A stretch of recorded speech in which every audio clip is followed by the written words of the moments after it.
Welcome to episode 70 of the May Contain Action Podcast. Today's show is brought to you by, as always, highpass.gg, the best DMCA-free music streaming service out there. Go to highpass.gg now, pick your vibe, your favorite place to listen, and enjoy. Brand new album coming out, I believe, next weekend, Friday, with some lo-fi beats added to the vibes. So go check it out, highpass.gg. It's amazing. Do it. I listen to it every day. I even have a couple tracks in there. Not to toot my own horn, but toot. So I'm amazing. Go listen to my music. Thank you. I am host number 2 here on a Thursday, a wonderful off day. The last off day for probably months. I don't know. Baseball's killing me slowly.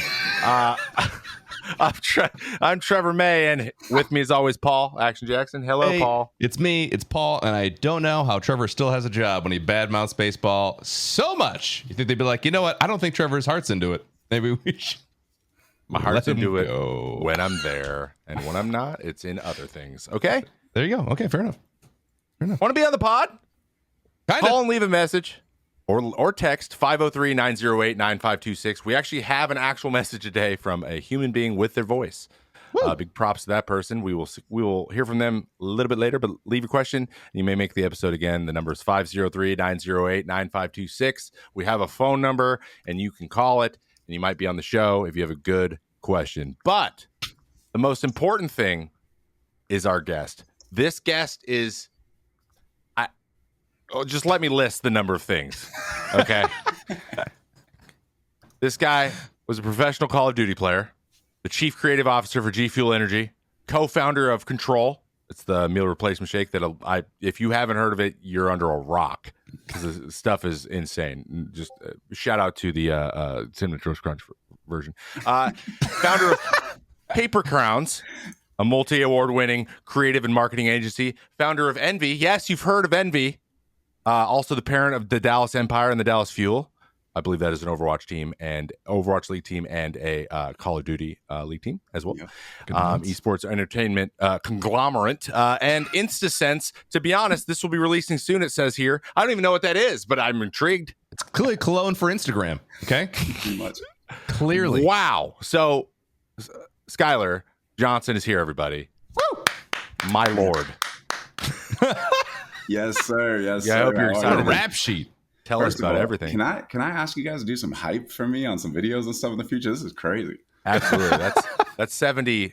That's the first one we've ever done well. That's true. Yeah. You were here. Congratulations, man, because I'm all in. I love it. I appreciate it. Usually we're like a person on the internet. So-and-so is here today, everybody. Yeah. We're usually bad at it. Usually the list isn't that long either. That's very true. My goodness. Yeah. Skyler, where can people find you? What's your ats? Skyler Johnson on everything. That's it. Yeah. Skyler Johnson, everything. It's excellent branding. That's SKYLER. Correct? LER. Looking out for the ER. Yeah. Everyone has the AR. Johnson is spelled like Johnson spelled. Yeah. Like JOHN. That's the way. Go check them out. Spelled like all Johnson. This stuff is incredible. I cannot wait to jump into this. Yeah, let's get right in. So obviously, Skyler, we want to get to know you. Yeah. So take me to the beginning, man. Tell me about where your love for gaming started. To be honest, it was the opposite. I hated gaming. I used to talk a little trash on it. Growing Love up, it. All my friends were like hardcore Gerbo. gamers and playing SOCOMs and Halo and all that stuff. I never really got into it. I was always I grew up thinking I was going to be in the NFL. Like it was all football. Mother would introduce me to people as, this is my son. He's going to play professional football. And you grow up like, oh yeah, it's no problem. I'm gonna be in the league soon. And then of course, absolutely, 100%. I went to a junior college in Minnesota because I thought I could get grades up and really try to perform. And I had some offers coming out of high school, but openly I had like a 2.7, 2.8, and it just wasn't really looking. It was looking bleak. But I went to a junior college in Minnesota, and I ended up getting hurt. And I did really well there football wise, but I got hurt, kind of fell into depression, put on a bunch of bad weight. And then one of my friends randomly hit me up and said, dude, pick up Call of Duty. There's a beta. And I was like, I don't know much about it, but I started playing this Call of Duty 4 beta. And then 3 months later, I made Envy and became a pro. And the rest is that. I started learning. Well, I feel like you kind of buried the lead there. You're just like, yeah, and then became pro, started a pro team, and then like everyone like, does it. Like, you know how you do. Yeah, you know how you go pro just kind and of start a liked it, team. and I was like, well, I'm going to start a team. No, Envious. Back then it was all about winning, man. Like if you could win, people knew you, right? So like versus now it's content, winning, who can have some merch drops, who can, it's a little bit harder now to become more established, but there were still the likes of Optic and a lot of the OGs were still there. And I think that's what kind of helped me forge solid relationships and friendships inside the space. So that's amazing. What year was that? 2008 is when Envy was made. 2008. Okay, so that's one of the big. I'd say that's one of the big keys there. Knowing that listener is 2008 is it's way back when it comes to esports. Like that is before everything. So that's back when you could barely stream. You had to have like a Hapag or something even before then. Before you even stream it. That's pretty awesome that you know that. Actually, a lot of people don't even know about the Dazzle base. There was like a Dazzle capture card early. I never had that. Yeah. Oh my gosh. And they were like a prohibitively expensive and like just they were for like TV show, like people who made TV. Like freaking HDMI wasn't even really being used full. Like it wasn't being used for everything like it is. It's like Xbox was still using the red and the yellow. Like And in order to get your mic to work, you had to like go in through that like little box that was attached to your TV, and in order just so you could talk into your mic to people. It wasn't just plug it into the headphones. That didn't work. You had to like. It was tragic back then. Yeah, it was a nightmare. Most of the recording that we did really came when the Hapag came out, just because we thought we had like the best quality, so we would like try to put it up real quick and get like 3 views and whatever. You know what I mean? Nobody really cared. But so I actually you mentioned something kind of briefly, but you're just like, no one really knew who you were unless you're winning. We had Hex on here, obviously, who started Optic, and he actually had a very kind of different thing. He was kind of like, we weren't great, but we advertised like crazy, so people just knew who we were. And I remember telling him, I remember thinking you guys were good just because I saw your logo so much, or I saw you around. Not that other teams weren't good, but I just had this like this, I don't know, this perception that Optic was really good. I don't know. Did you feel like they got an unfair amount of attention just from pure marketing? Yeah, we hated Optic. Everyone did. Okay, And honestly, he loves that too. He's like, they did. Everyone hated us. Really good friends now, but like back then, we kind of got pissed because a lot of like we started as a competitive team. We were one of the OGs as just competitive, right? So Optic started the other way. They were sniping, doing like machinima. 720s and all this crazy spinny stuff, and none of us really had respect for that, just because it wasn't really what we were doing. We thought like, hey, we're the best at the game, right? And then I guess that's such a subjective thing now, but like the form of our being best at it was like within pro rules, a pro like hemisphere, just like that whole thing of just kind of like owning, hey, we're gonna get you in a spawn trap, right? We're gonna block the spawns, we're gonna do things like that. And then over time, Optic basically, they were building up their fan base from a sniping, competitive sniping, and all that type of stuff. And then they eventually picked up a pro team that was once known as Extravagant. And that's what started the Optic run. A lot of people, I'm not sure if they know that, but that was Extravagant transitioned into what would have been Big T, Rambo, that early on squad of what is Optic. Wow. I did not. What was that team called? Extravagant. You can look it up. They competed in the 2008 national championship, actually 2009 national championship in Vegas. And that was against, we actually got second and lost to them. So. Jeez. Oh, it's all coming together. This early prehistoric. Which is that's actually very, but then now that's super common, right? Like the teams are getting picked up left, right, and center and moving organizations and just trying to get the best opportunity to play in as much because there's so much more to do now. And it's really hard to get honestly, the resources and a little bit of the foot in the door to be considered the best team in the world. I know that just kind of an anecdote on the side, being kind of really into the beginning of the Overwatch League and how it all came together, like everyone was trying to get the best Korean players.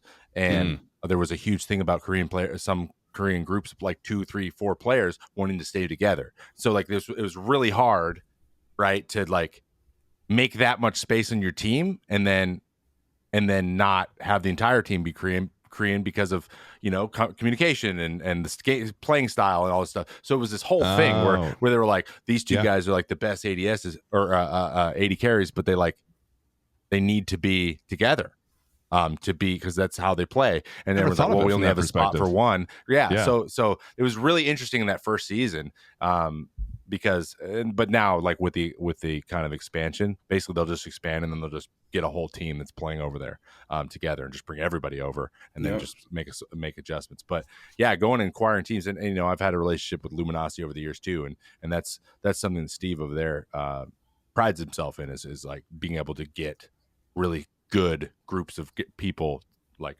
building teams, and or at least being able to get them to come over and be like, hey, you guys want to be part of Luminosity? And that's definitely, it like became a like, oh, this works. We don't have to build this from scratch, right? Yeah, a method to compete, which is interesting, really interesting. It's one of those things where like a lot of people want to get into the games that they're just fans of or like have been fans of.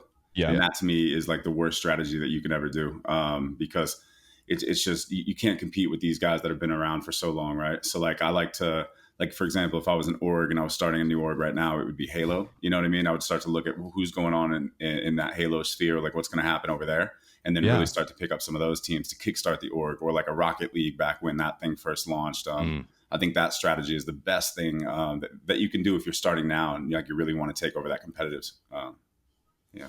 Yeah, because you got to get lost in all the noise if you're starting a team for an already popular game. Like I mean, obviously there's not really an esports, at least not to my knowledge, of like Fortnite, for instance. But also starting like a COD team is like not really a great idea. That makes a lot of sense. Like an emerging game. Yeah. You'd want to see. It might have a scene. Yeah, like the people did with Apex, and actually it was the craze for a long time. Everyone's hoping everyone would just go the Epic route and be like, hey, will you guys put $20 million into your prize pools this year, please? So that we can just absolutely just make tons and tons and tons of money without winning like 100 tournaments. That'd be really nice. But then EA was like, but no, we want the money. So no. Actually, we're losing money on the game being free. So if you could just buy loot boxes, thanks. That'd be helpful. There's a lot of fairy tale prize points getting thrown around that I'm so vocal about just being anti. Like I disagree with how can you have a league like Activision? Don't get me wrong, I love Activision. I actually work with them, but like $25 million prize tag to get into a league, that's just absurd to me, right? Where did that number come from? The franchising number. It's like fairly arbitrary. It seemed like it was pulled out of thin air. Like what is the this like based off of what it costs to start an NBA team, or like what? It actually, just seems ridiculous. It's genuinely based on like they floated it, and several of the groups that were, you know, I mean, there's very large, you know, hedge funds and stuff involved now. Then they were just like, yeah, we could do that. They're like, all right, that's our number. Like literally. Like some of the big ones were like, yeah. So they're like, oh, wait, we have 6 teams. Can we convince 2 more teams to do it? And then now we have our money. And obviously having the most money, having as much money as possible to kickstart the league, like get it going and have it like done really, really well is always good. But like, again, in order to make that money back in this kind of a lot of, remember there still is lots of question marks. Like, okay, how do we then monetize this thing? Because there is no such thing as a TV deal for esports, because esports is beyond TV now. Like, So true. There's no way you're gonna go and, you know, like a professional sport does and sign a $1 billion, you know, broadcast 4-year broadcast deal. That's just not gonna happen. It's just not, because the people who watch video games don't watch TV, and they're already somewhere where they can watch everything they want for free. Why would they go back? That's fair. Yeah, that's a good point. And unless they're a sports person, then they watch TV. Yeah, and then they watch TV, but they're not watching esports. Like they would watch it if it's online, but or on. But it's not like I'm gonna go to this channel to watch this event. Like the only reason sports are still there is because they've been there for so long, and that's where people default to. But as soon as that switches, like as soon as the NFL's like, and 60% of the games are on Twitch, TV's dead. They're already on Twitter and Twitch already. Like they are. You're right, and they're trying to figure out. They're trying to do this. Like I wish the MLB would do it, but they're trying to make that transition early. And just like at least get the data. Like, how can we turn this into lucrative the same way that it's lucrative the other way? Well said. So it's super interesting. Dang, Trev, actually, you should own an org. Really, please. I don't have the time. But actually, just a last thing on that first part on the beginning of the advent of who Skyler Johnson is to this day. What was your screen name when you played? Oh man, it was I4Play. But it was just 4Play Envy. 4Play Envy. 4Play Envy. We're talking to 4Play. Gotta love that, bro. I was gonna put that as my guest name here. Oh, that'd have been great. Dang it. So for you OGs are, because we do have some OGs, like, you know, we're both Paul and I are in our 30s. So like people who listen to us are also in their 30s, and they were probably watching esports in 2008. So like they're like, oh shit, it's 4Play. That's true. Yeah, like that's awesome. The pro. What? Yeah, we had to make sure that we got that mentioned. So my questions, I love asking these questions, but I'm getting pretty good at asking it in different ways. So I need to know, because with video games, and you said, you know, football, you were hurt, so there was probably a lot of hanging out. You said you put on a lot of not so good weight, so I'm assuming there were snacks involved. Oh, a lot of snacks, bro. Okay, so and you now are a co-founder of a company that is literally meal replacement. Yeah. So I'm really interested in this. Paint me a snack picture. You're playing Call of Duty 4. You're getting it. What were your go-to snacks? Bro, back then it was so gross, man. Like everything. Hit me. It's a giant plane going over my house. I apologize if you hear that, but yeah, I can barely hear it. It's fine. Go-to snack.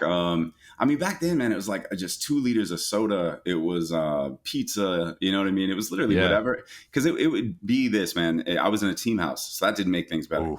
Right. Oh, so I was one of the first guys to commit in this team house. And mind you, I'm coming from like a football locker room where you're clowning around to go into a place where like people after we're done scrimming or playing games are like watching anime. And I didn't fit in that scene. Or I felt like I didn't.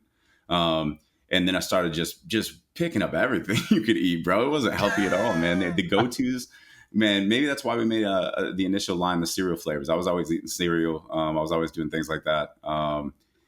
Honestly, dude, anything I could eat, probably, bro. Yeah. God, it was a golden era of food and snacks, but also not a golden era. It was also terrible. I mean, I'm sure that it helped me kind of weed out the things that I don't like through that period. So, there you go. Let's go. Take it as a positive. Yeah, it doesn't sound like you're thinking about it too fondly. No. And that's helped you kind of, you know, make better decisions now. It's so funny because maybe I need to do that more, because now I look back and I'm like, so fondly on like powdered donuts, and everyone's like, dude, those are horrible.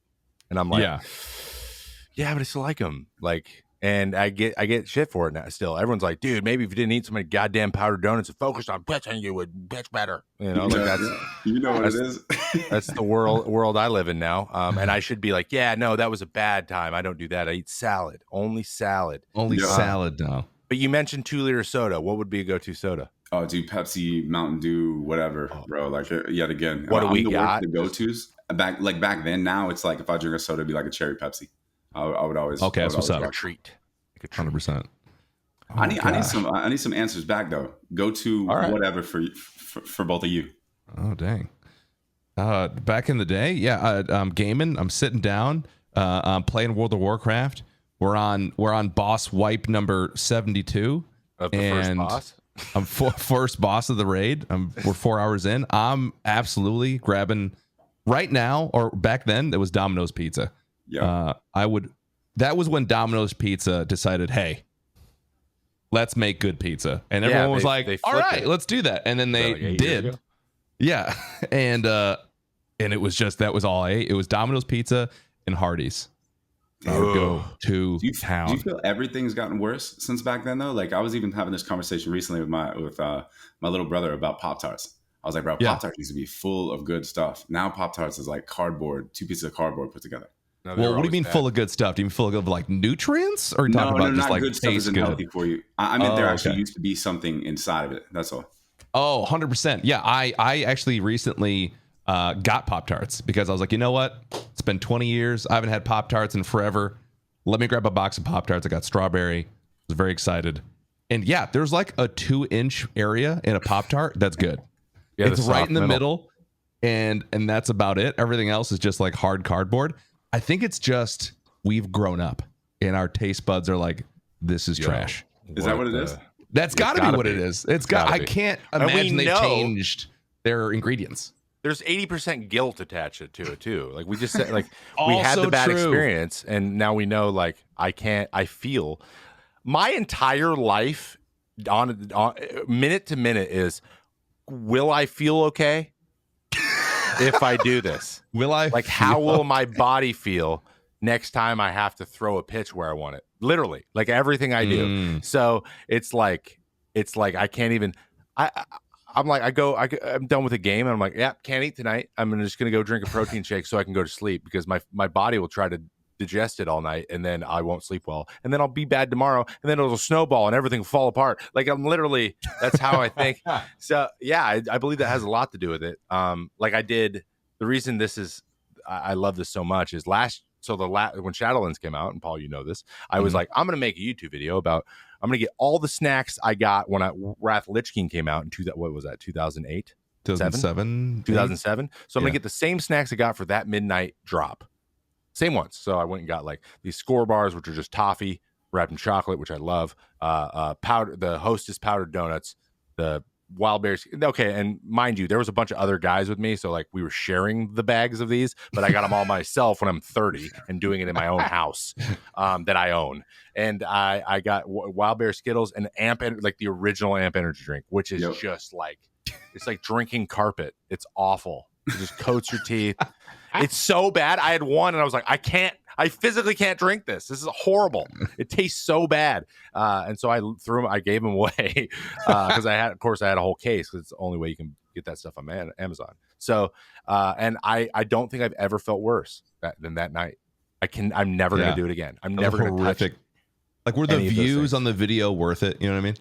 I mean, it was pretty good. It was not bad. It was pretty good. But like that, and then us not being able to get onto our server is generally just a catastrophe. It was an absolute catastrophe. A bad night. I just said catastrophe. When was the last time I said that word live? I don't know. Congratulations. That was a good one. It worked that way in. Yeah, but I think you. I actually can't remember if it was you, Skyler, or Trevor that mentioned this, but I think it was Trevor. The mindset. So that Pop-Tart probably tasted a lot better back then because you had no concept of the negative effects it would have on your body. Yeah. And so you're just like, tastes good enough. Let me have 4 more.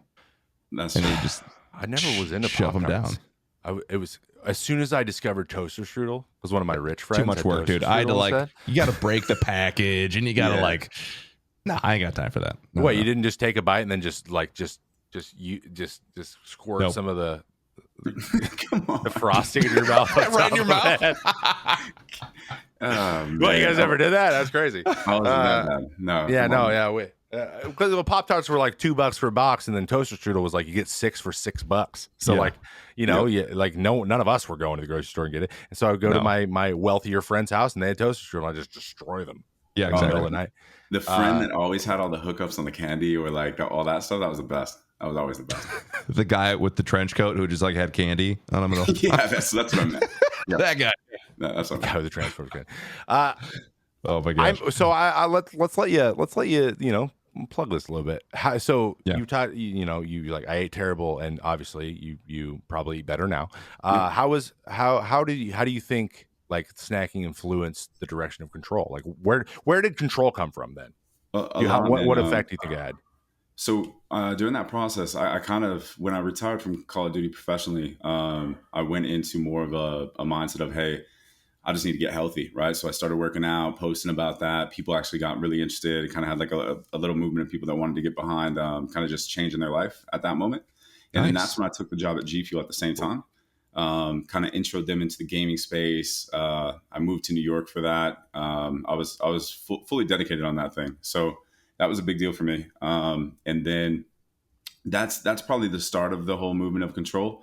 Obviously I learned kind of who to partner with in terms of sports nutrition companies, supplement companies, all that jazz of manufacturing. And then control started from just an idea. I got contacted from Sundance, D. Giovanni. He's a founder of MLG. Yeah. And back in the day, old school video game head, legend type of guy. He's kind of like the godfather of the space. He contacted me and said, "Hey, I want to start an energy drink and I want it to be healthy for my kids." And I just came off of a stint of like 6-7 years of doing that, 6 years or something. And I was just like, "Nah, dude, you're on your own on this one." But I was like, I do have another idea. And openly, it was the love for cereal, and then also I think the meal replacement market was just so untapped, still is, and it's something that I think can grow. But I didn't want to do it just for gaming, so that's where Control came from. It was, hey, let's pay homage to our space as creators with the Control key, and then it stands for catered to real life. And then that's when it started being kind of pushed out to more of a mass product. Like right now, I think we're nationwide.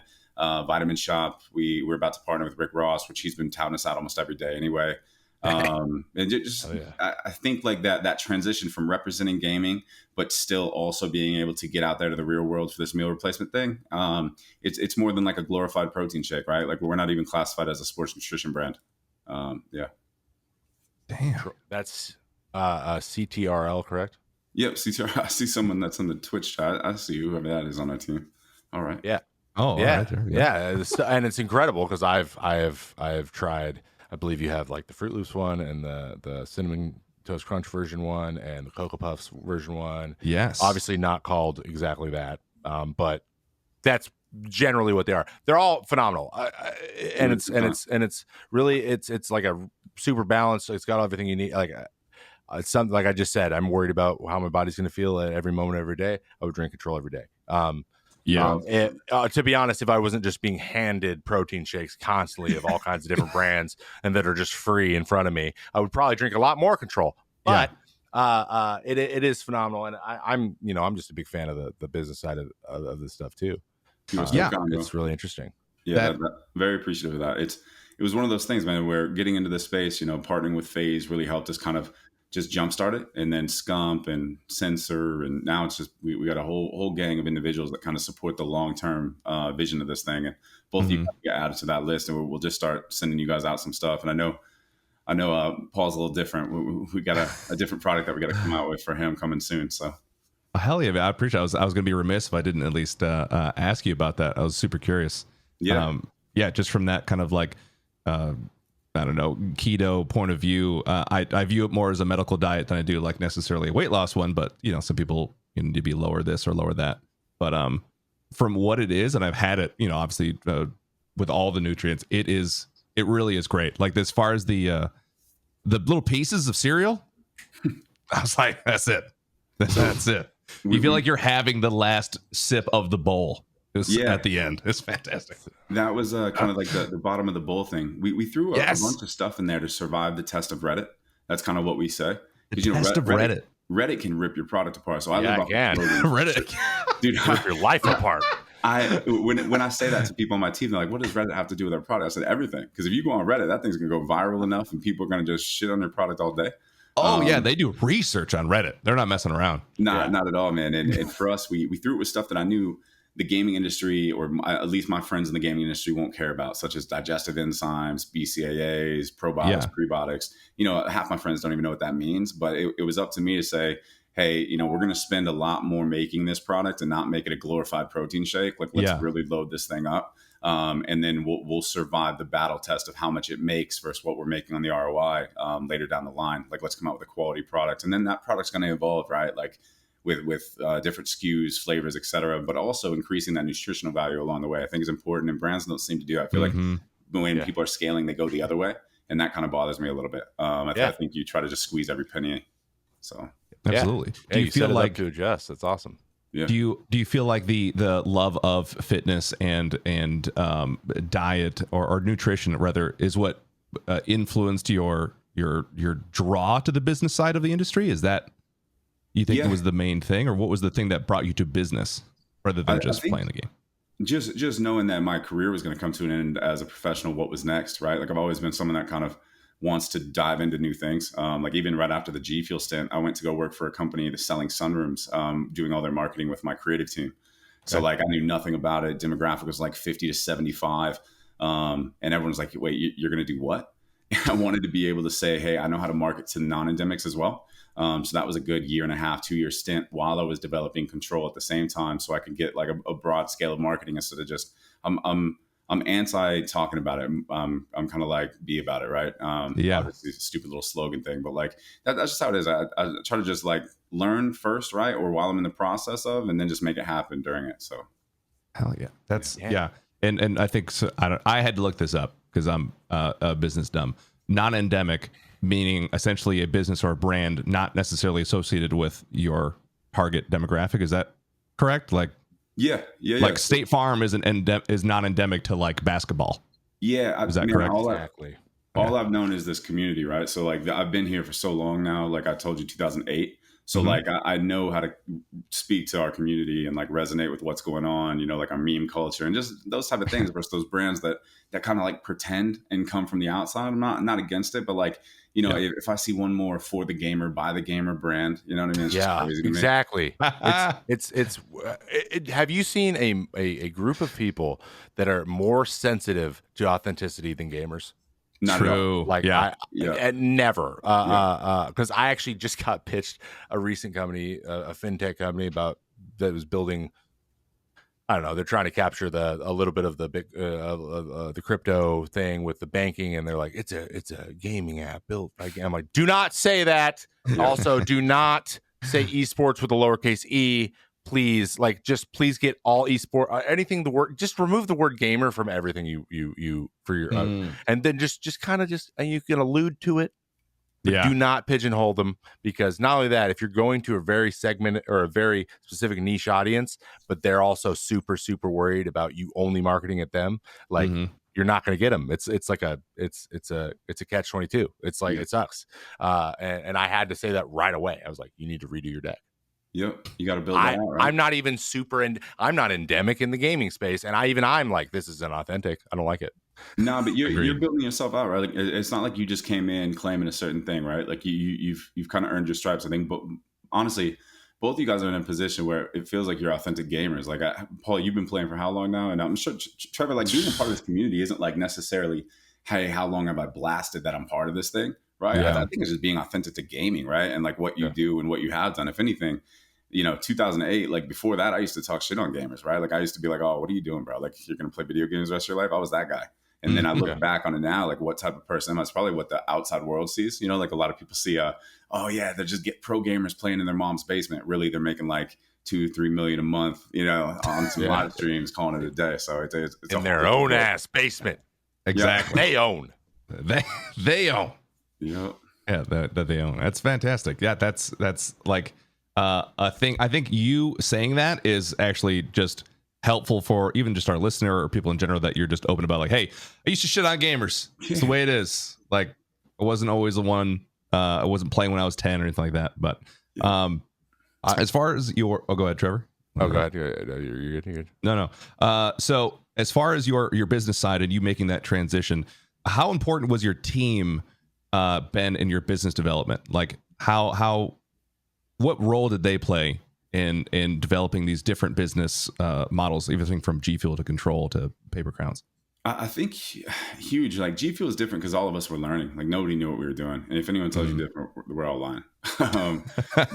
Those boys, they learned along the same lines I did, right? Like, what is influencer marketing? We started that in like 2012, not in terms of started. I'm sure there's other businesses that were doing it, but like, you know, 2012, 2013, we were, you know, coming out with this energy drink that was a powdered form, right? I would sit in an office with 2 other guys, maybe 3 other guys at the time, and I was doing social media, you know what I mean? And then I started to fall in love with what I actually love to do, which is creative. And I started handling all the launch campaigns. I would fly around the country. And it was easier for me because I knew who I was going to see. So like, for example, if we would drive up to Boston to see like Temper and Banks from FaZe and shoot like a content piece, it was more so like just meeting up with the boys saying like, hey, you know, what's really good? Let's do some cool content. And I could have that like different connection with them. And then, I think it helped a lot of just building some authenticity inside that brand. But in terms of like actually sourcing products and flavor profiles and, you know, what every penny matters. Like anyone on my teams know, like I'm such a penny pincher when it comes to like materials, but that's because I want to provide so much. Like you get like a package of Control, you get like a full experience, right? Because I live off the Steve Jobs model of like, you got to provide that experience no matter what the company is. Yeah. So yeah, like even that is like sourcing tissue paper and those little things. I do all that by myself for the most part. So I would say the team initially was great because we didn't have a lot of people. I still don't have a lot of people on the control side of the business. Crowns is different. It's like 28 people deep there, but it's weird, man. I just have a bunch of different teams kind of doing different things and trying to support a bunch of different people. So I'd say it's always team first in my mind, whether they know that or even if I'm directly showing that. I think that learning process together is huge. It's just up to people to kind of grasp that and say, hey, I need to make sure that I'm learning how to do this, so I'm not just one thing moving forward. Yeah, exactly. I don't know if you Skyler, I don't know if you know this, but I like you, and I think that you do amazing. Like, dude, that I don't know if that's clear, but like, holy shit! So everything you just said is, I can't say how relevant. Like, it's just so relevant right now to me because here I feel like you're doing a lot of the things that I envision, like thinking beyond. When you're done playing, I'm thinking beyond playing. Like, that's exactly why I'm into all this stuff, because this is a lot of this stuff is what I want to do post. I want to build businesses, and but I love the creative side. Right. But I learned about team, like how important. I'm such a like, oh, that I'll just learn how to do it type guy, which takes you only so far until you realize that there's literally no time, especially when you play a professional sport that is all of your time, especially in season. There's only so much you can do. And so building the team and like focusing on the team and building like team building, like delegating, giving things for people to own. And like, that is the thing that you're really good at. And you can help with other things, but I expect you to crush this. Like, going there is where, like, currently today, as we sit here, that is something that I'm hyper focused on. And fortunately, my wife has come on board, who has immense experience with Starbucks doing that exact thing, which is I would be lost without her. It's actually amazing how dysfunctional it all was. And it's becoming more and more apparent. Like, Paul talks to her all the time now. I realized what a shit show we were running until she got we were involved. running a shit show. So didn't realize with the pod and with MCA Media, our company that we just started, and all this stuff. So I guess where I'm trying to get is do you feel that as you're moving forward that that's like becoming a skill that you're adding to your repertoire, meaning literally being able to like identify where team comes in and how it is best done, so that at the end of the day, even if you have a CEO that you're working with or whatever, you can still manage the vision in a good way and with people who see your vision and give them the tools that they need to be successful. Does that make sense? Do you feel like that's something that you're learning at the same time? 100%, man. And the fact that you can resonate is phenomenal, because like even the setup you guys have here, like how you do this, which a lot of your fans, they probably don't see that behind the scenes, but like really structured, you know, and it's good to see someone else out there doing that. But in terms of beyond all this, I think the biggest thing, man, is people just got to do, right? Like, you see so many people that are held back from just not doing, right? And maybe because they don't know where to start, but I hear that so much. And it's like, I don't really want to hear that, because you could try like 8 different things and then you got to say that. You know, I'd rather someone say, well, I tried this 8 times with different results. None of them worked, versus I don't know where to start. Because it kind of says to me, like, you're not really about it. You know what I mean? Like, at the same time. So yeah. And you want to be about it. Yeah. You got to be. I mean, if you actually want to do it, you got to do it. That's okay. Trevor, if you need me to leave so you can, do you want me to? Nah, it's cool. I'll just keep fangirling over here. Okay. No, that's we can fangirl while we go to our listener question too. Yeah, let's hop right into it. Let's go ahead and play the audio from our listener question. PM. Hey, Trevor. Hey, Paul. Hey, guest of the evening, and hello, PM. This is Dupes. I just want to say thanks for all the great content, and I really appreciate it. What I listen to, whether I'm working out or on a long, commute or whatever. But thank you so much. My question is, how did you decide what defines success for you? Not necessarily how do you find success, but what your life or, of your free time did you look at when you were deciding this is what I want to do to, make my income. This is what I want to do in order to succeed. That's my question. I appreciate it. I hope you guys have a fantastic rest of the episode, and we will see you on the next one. Awesome. What a question. Yeah. Shout out to Dupes. That was great. It did like kind of like cut out a little bit there in the middle, but I think and Trevor, you can correct me if I'm wrong. I feel like what he's asking is essentially, how do you individually measure your own success? Yeah. Is essentially. I remember talking about this on a previous episode, and it's kind of like, for me, it's measuring success. May I answer first? I didn't even. Rude. I mean, no, you got it. You have the answer in your head, dude. You hit us with it. Gosh, in your house, man. This is all you. Take your shoes off, Skyler. They're all good. So I think, for me, what defines success for me is less about like my bank account or about my follower count or views on a video. It's more about a feeling of contentment and fulfillment. And that's kind of hard to quantify, but I feel fulfilled by doing this podcast. And so while I know numbers wise, you know, you could call it a success or not, depending on what perspective you have, I think that is important too. If you're a small podcast, Make Contain Action super successful. If you're a Barstool, you're like, what the frick is this little thing? Like, there's no. Exactly. So it's all perspective based. It's relative. Yeah. So yeah, for me, success is defined by my sense of fulfillment, and also I think I said another word, but yeah, fulfillment is important for me. Less about numbers. Contentment and fulfillment. Yeah, contentment and fulfillment. But you enjoy making it. Exactly. And my ability to grow those numbers is able to give me that fulfillment, but it's not the numbers themselves. Yes. So yeah, that's for me. That's for me. Skyler, how do you measure your success, man? Oh man, my problem is I don't, right? Like I never feel like I'm doing enough openly. I think that causes some mental health issues too. Nothing crazy, but like I still think I haven't done a lot, and I tell my team all the time. And it is something that needs to be addressed, because I'm always constant push. Like we could win an award, or we could do something crazy.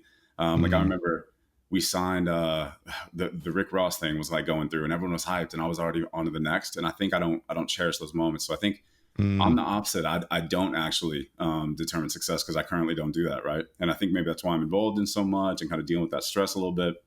But it's something that's on the to-do list, the focus point. But I'm very open about it, right? It's energy allocation, and a lot of that 10% energy that should be, hey, sit down, play with your dogs, enjoy that moment. That's what I'm trying to get back. But I think openly it was about money at first. It was all money.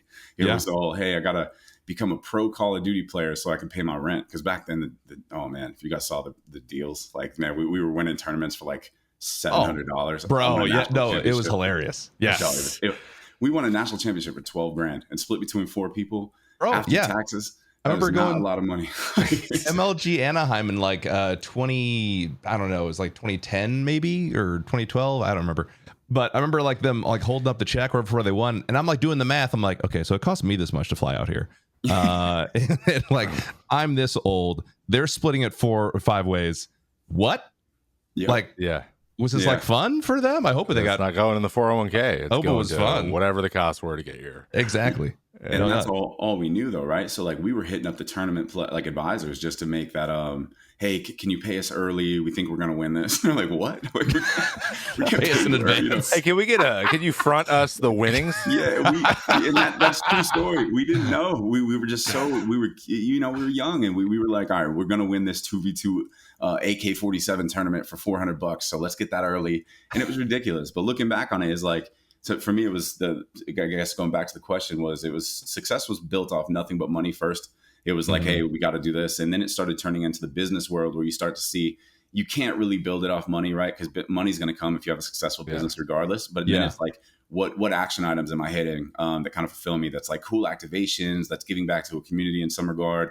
That's, so many things. But I think your own the way you're measuring your own success off not the numbers and all those things is so powerful, especially for the viewers, right? Because if you start to get caught up in that, it's such a dangerous place to be. And I say that I live in that place too frequently.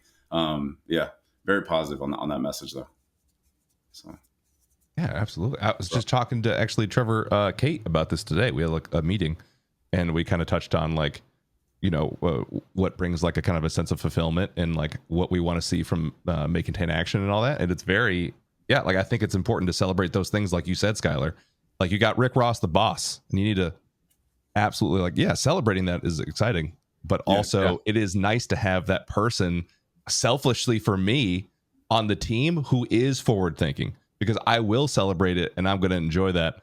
But then I will be like, all right, what are we doing next? Back to work. Yeah, but someone's already onto it, which is helpful. Yeah, having the guy and just not to really what am I trying to say? I'm trying to say a word I can't think of right now. Not to continue to say the same thing over and over again, but I'm going to say the same thing. Belabor it? Belabor it. There you go. Thank you so much. We got it. It was belabor for 10 million points. I'm this exact same way about, okay, what's next? Like I'm not gonna lie. I've been pointing my life at signing a free agent contract and like getting 6 years in the major leagues and signing that contract where I have control over my, like how much money I'm gonna get for my whole life. And I got it and I was like, all right, cool. So what's next? Like immediately, like I was like, my wife's like, do you want to go to dinner? I was like, yeah, we can do that. Well, let's go to dinner and it'll be like a celebration too. She's like, Trevor, what? It's been 14 years. That's crazy. Like that's what. So I'm very much like with the pod. Where I'm like, oh yeah, we got this. That was an amazing episode. Let's how. But what can we change? Like, or what can we? How can we make it better? And then what I have to do is hyper focus on the things. One things I can control and dominating those things, but also being so process oriented that like the success is in the process. All these little check boxes are like a feeling of fulfillment for me. So that's kind of, and to be honest, money very rarely gets locked into it. Even with the free agency thing, I'm like, man, I really don't care that much. I really don't. What I want to do is do stuff. I want to do lots of stuff. I've been planning lots of stuff for my whole life. Now I got people around me that can help me execute it. So I just want to execute and make really awesome stuff. And I want from the organization itself to what that organization is making. I want it all to be awesome. And I want to have that be a skill that I can then use as we ascend through life, if you think about it that way. And I really am the same way. I'm like, my wife's like, hey, you want to go to the beach? I'm like, nah, I got to stream. Like, no, I don't. I don't have to stream. Why do I got to stream? But it's like, I want to. I got to tell myself I don't have to. I want to, and that's why I want to do those things. It's what I enjoy doing, and so it's a little bit of Paul and a little bit of what you said. Just trying to find the best way to like be present, be like, wow, that's really cool, and then make that shift and let the people that are working with me and also achieve the thing celebrate as much as they want. So that's actually helping me slow down a little bit, because I want them to slow down a little bit if they want. I want them to have the opportunity, and that's helping me get through that. But again, like you said, the stress associated where you're like, okay, what's next? We have to execute it. Like it's like made up. It's like there is no stress. I'm just putting it on myself because this is the way that my brain works. But I think at the end of the day, long term, there will be a day where you're just like, okay, I'm tired of it. Like I don't need to do anything, and I'm tired of not doing anything. And you'll be happy that you did that. You put in the time, and the effort, and the work. And I think that's how these things work. Someone's the idea man. Someone's the execution man, and you know, you just someone's got to celebrate. Together. You know what I mean? Someone's got to celebrate. You know what I mean? Someone's the celebration guy. Love that. Awesome. Oh, that's amazing.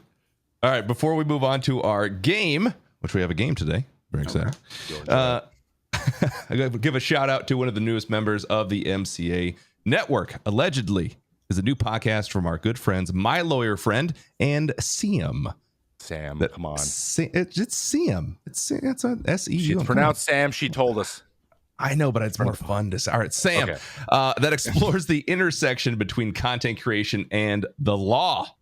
It's a fun, informative show, now available everywhere that this show is available. Check out Allegedly now, only on the MCA Podcast Network.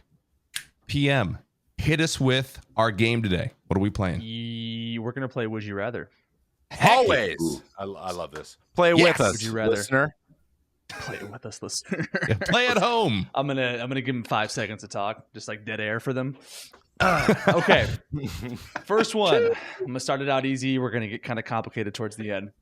Would you rather have a time machine or the ability to teleport? Skyler, you get to go first, by the way, every time. Yeah. Time machine, 1,000%, because it changes everything, right? Oh, yeah, damn. time machine. You watching Loki? Everything. Oh, wait, my gosh. Have you been watching Loki?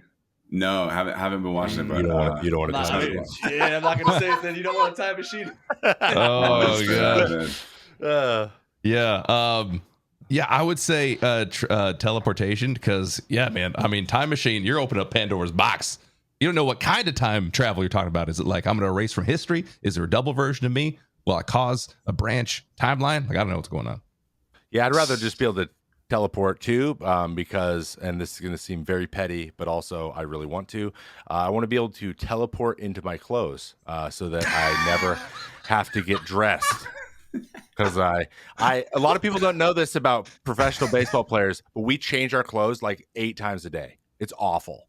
Really? You get to the field and horrible. you just look in your locker. You're like, no, no, I don't want to. And then you're like, I used to have I used to have a teammate that would yell. He'd go look in his locker and be like, again, and he'd just pull everything out of his locker and like break the hangers as he pulled the stuff out, just throwing a fit. It was hilarious. Anyway, yeah, I'd like to teleport. Let's do that. Yeah, teleport. Okay. Would you rather lose the ability to cry or cry every day for 20 minutes randomly? Oh man. Whoa. Wait, is the silence like for me to go first? Is that Yeah, what no, you're going first. Yeah. Okay. Man, I'm gonna go with not because I'm insensitive or anything. I don't think losing the ability to cry would be necessarily a bad thing, you know, because are you crying for yourself? Like you probably still have the emotion, but you just don't cry. I don't. Yeah, We're yeah. gonna lose the ability. I kind of feel the same way. Randomly crying would make a lot of awkward situations, more so than like being like, oh, I think Paul's kind of stoic. I'm okay with that perception of me occasionally rather than every day crying in front of someone. So yeah, I'm cool with crying. It's the randomness I think that I'm not cool with. So yeah, I'll go with not crying and just like bottle it up. Yeah, imagine you just start bawling on the mound. Like, what the just hell? like, this is really It's Trevor. Oh, you'd be the worst professional. What am I, 13 Yeah, again? exactly. But someone did bring up how badass it would be to cut onions and not cry. And everyone's like, who the fuck is this guy? Like, who is this superhero? You're just cutting him. Like, yeah, what's up? Bro, that video gets 1 million views on TikTok easy. Yeah, easily. Yeah. Oh, wow. Yeah. Wow. Would you rather have 5 half-size clones of yourself or 1 full-size clone of yourself? Man, I'm a big dude, so five of me is still like a huge. You know, I'm 5 going balls. 1. Yeah, it's 5 balls. Okay, dude. All right. He's not that much taller than me. Thank you. 5 balls. Okay. It's 5 balls. I'm trying to, maybe I'm thinking these too practically. I'd rather have the 1 large size because like while 5 like dudes being like, hey, like go do bidding for me. 1, those guys are gonna rise up against me. There's no way they're not getting revenge on me, starting a rebellion. So that's definitely gonna happen. And then 2, how do you explain that? Like you can explain a clone and be like, it's my twin. But the moment you have 5 little guys around you that look exactly like you, that's a horrifying story. Yeah, you're like, wow, that'd be really hard to explain, and that's your reasoning, which is hilarious.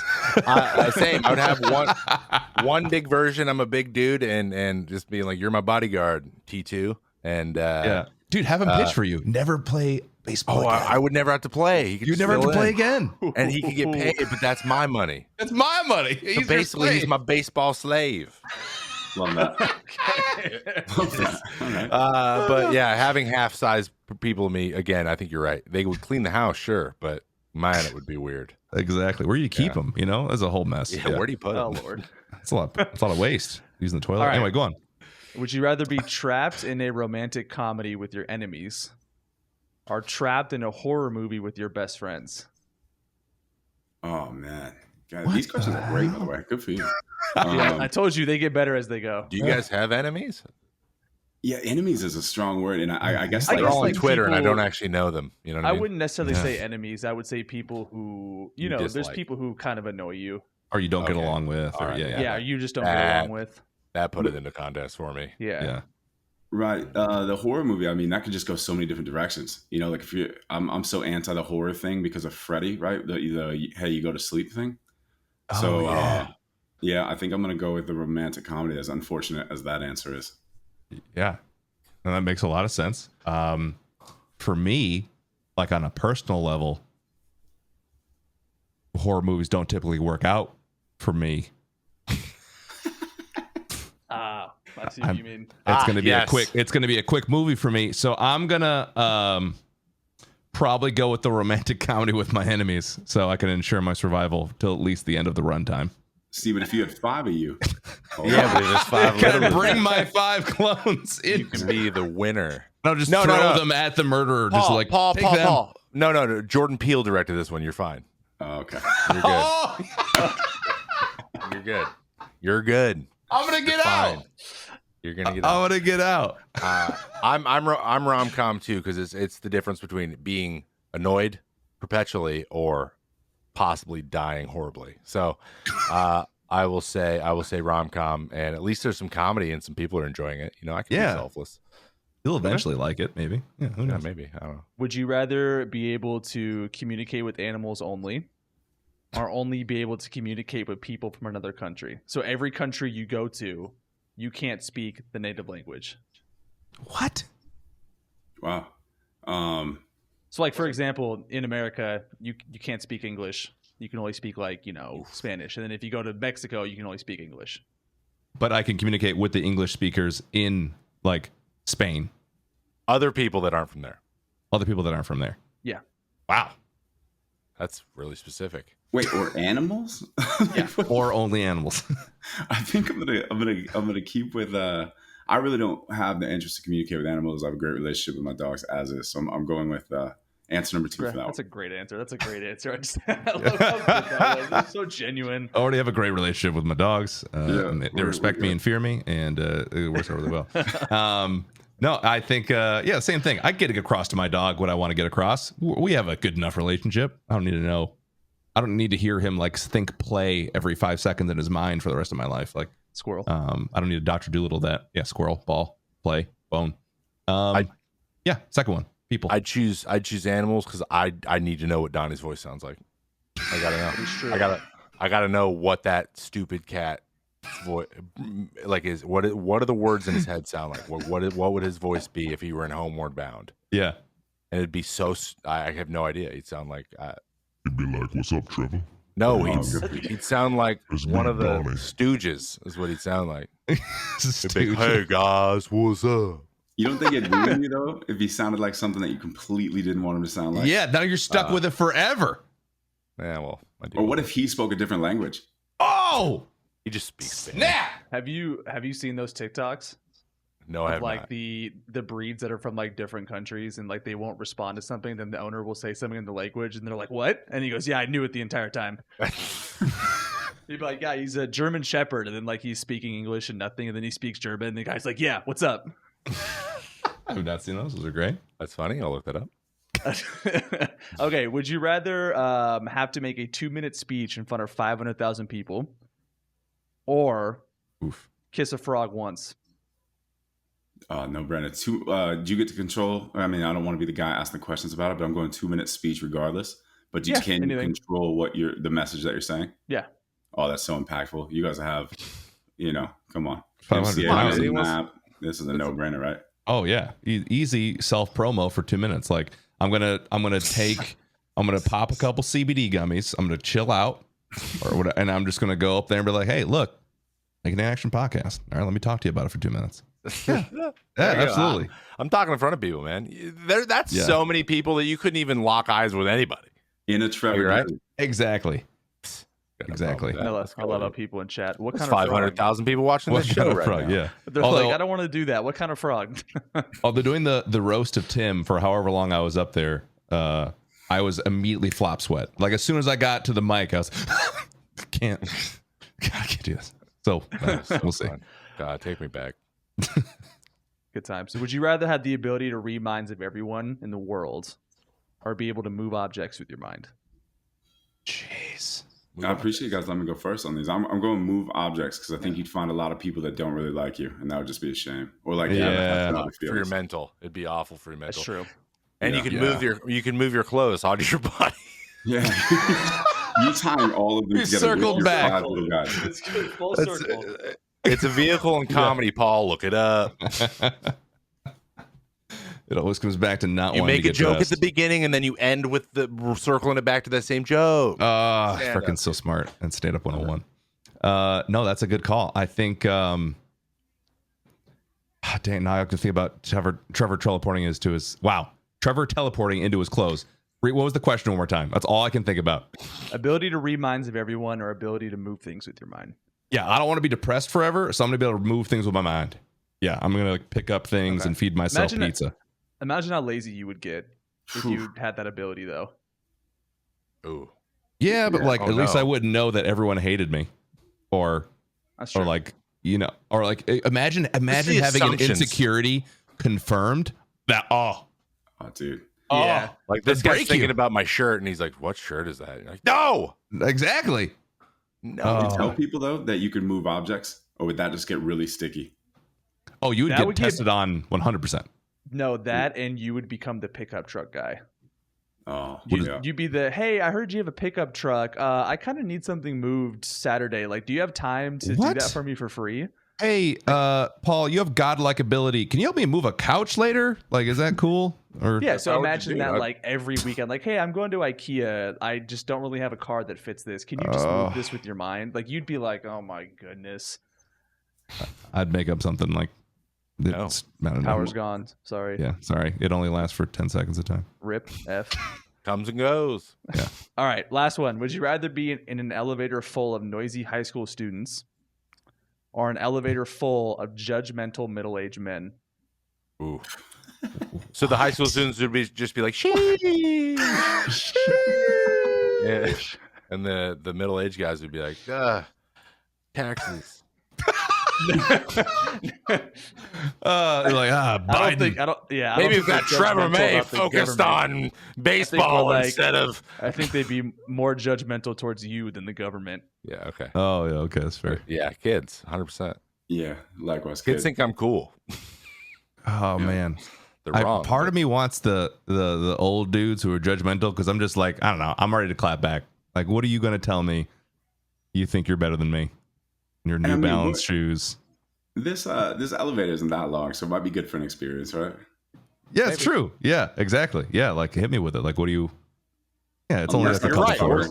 Yeah, we're gonna get off the elevator at some point. I'll be on the elevator longer than I'll be on the horror movie. 100%. Yeah, absolutely. Yeah. See, Trevor, you bring it back to a previous joke. That's how comedy works. God, we are professional podcasters. We both did it. And that's how you wrapped up a game full circle. There you go. That's how you do it. Nicely done, PM. Crush that. I'm really loving the Would You Rathers. They got me going. All right. Well, our last segment, Skyler, that we have, and you said you've been checking out the episodes. We do this every episode.